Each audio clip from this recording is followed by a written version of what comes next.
नया साल 2024 में टॉयलेट के आसपास नहीं होनी चाहिए ये चीजें, नहीं तो पानी की तरह बह जाएगा आपका पैसा। यूं तो घर की हर एक जगह वास्तु में महत्वपूर्ण बताई गई है, लेकिन घर के टॉयलेट का विशेष स्थान है। टॉयलेट नकारात्मक और सकारात्मक दोनों ही ऊर्जाओं का स्रोत माना जाता है। में हर एक वस्तु और स्थान का वास्तु में बहुत महत्व माना गया है। घर की हर एक दिशा और स्थान अगर वास्तु के अनुसार हो तो न सिर्फ घर में समृद्धि आती है और ग्रह शांत रहते हैं, बल्कि घर की उन्नति भी होती है। वहीं अगर घर का कोई एक हिस्सा भी वास्तु के विपरीत हो तो घर में नकारात्मकता पनपने लगती है। यूं तो घर की हर एक जगह वास्तु में महत्वपूर्ण बताई गई है, लेकिन घर के टॉयलेट का विशेष स्थान है।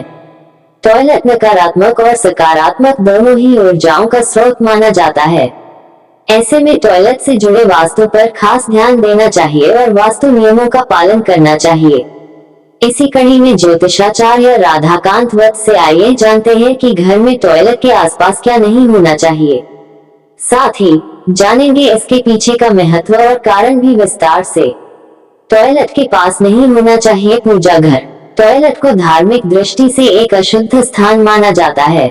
हालांकि वास्तु में इसे ऊर्जाओं के उत्पन्न होने का स्रोत मानते हैं, लेकिन वास्तु में ये भी बताया गया है कि टॉयलेट के पास कभी मंदिर नहीं होना चाहिए। मंदिर पूर्व दिशा में उत्तम माना जाता है और टॉयलेट घर की दक्षिण दिशा में। टॉयलेट के पास नहीं होना चाहिए बेडरूम। बेडरूम दाम्पत्य जीवन का प्रतिनिधित्व करता है। ऐसे में इसका टॉयलेट के पास होना वैवाहिक जीवन में क्लेश और तनाव को पैदा कर सकता है, क्योंकि टॉयलेट से उत्पन्न हुई नकारात्मक ऊर्जाएं वैवाहिक जीवन और पति पत्नी के रिश्ते को प्रभावित कर सकती हैं, जिससे रिश्ते में दरार आती है। टॉयलेट के पास नहीं होना चाहिए रसोई। घर की रसोई को अन्न का स्थान माना गया है और अन्न को धार्मिक दृष्टि से बहुत शुद्ध और पवित्र माना जाता है। वहीं रसोई में मां अन्नपूर्णा का भी वास माना गया है। ऐसे में टॉयलेट के पास रसोई बिल्कुल नहीं होनी चाहिए। किचन के टॉयलेट के पास होने से इस स्थान की सकारात्मकता नष्ट होती है। टॉयलेट के पास नहीं होना चाहिए स्टडी रूम।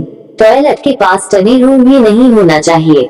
ऐसा इसलिए क्योंकि स्टडी रूम में बच्चे एकाग्रता के साथ पढ़ते हैं, जबकि टॉयलेट से पैदा होने वाली नकारात्मकता न सिर्फ बच्चों की पढ़ाई में बाधा बनती है, बल्कि सफलता में भी अड़चन डालती है और एकाग्रता को भंग करने का काम करती है। आप भी इस लेख में दी गई जानकारी के माध्यम से यह जान सकते हैं कि आखिर घर में टॉयलेट के पास क्या नहीं होना चाहिए और क्या है इसके पीछे का महत्व एवं कारण। अगर हमारी वीडियो से जुड़े आपके कुछ सवाल हैं, तो वो आप हमें वीडियो के नीचे दिए कमेंट बॉक्स में बताएं। हम आप तक सही जानकारी पहुंचाने का प्रयास करते रहेंगे। अगर आपको ये स्टोरी अच्छी लगी है तो इसे शेयर जरूर करें। ऐसी ही अन्य स्टोरी पढ़ने के लिए जुड़ी रही कहानी संग्रह से। धन्यवाद।